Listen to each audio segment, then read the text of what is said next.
কথায় লেখা সংখ্যাগুলিকে অঙ্কে বা সংখ্যায় লেখো।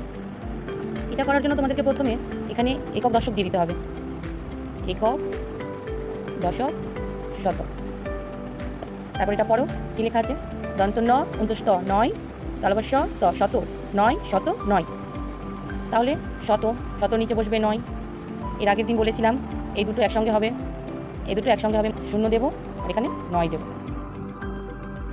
তারপরে কি আছে? 435, 435। একক, দশক, শতক। একক, দশক, শতক আমাদেরকে দিতেই হবে।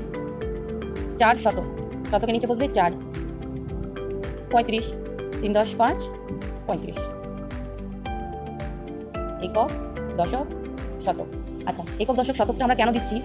আমাদের পরীক্ষার সময় শুধু শত আসবে তা না, হাজারও আসতে পারে। তাই জন্য আমাদেরকে ছোটস্থ করার জন্য একক, দশক, শতক প্রত্যেকটা অঙ্কতে লাগবেই, দিতেই হবে। এখানে কি আছে? 5 শতক, শত নিচে 5, 55, প ইয় চয় যুক্ত আকার, দন্ত নয় যুক্ত 55, 10 5 55, 6 ছেষট্টি। একক, দশক, শতক। 6 শত নিচে কি বসবে? 6, 66, 6 একারে ছে, পেট কাট্টি মদনস্য, টয় যুক্ত হস্যি, 66, 6 10 6 ছেষট্টি, 6 10 6 ছেষট্টি। 6 36, 6 36, 6 তয় রফলা হস্যি তালবস্য, 36, 6 36। একক, দশক, শতক। এটা তোমাদের জন্য রাখলাম, তোমরা এটা নিজেরাই করবে এবং নিজের ম্যাডামদেরকে দেখাবে, ম্যাডাম এবং স্যারকে দেখাবে। এটা তোমাদের জন্য ফাঁকা রইল,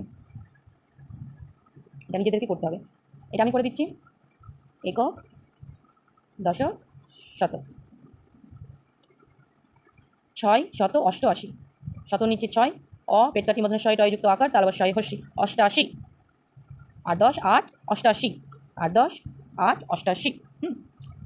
3 31। এটা সম্পূর্ণটাই তোমরা করবে। একক, দশকও বসাতে হবে এবং সংখ্যাও বসাতে হবে।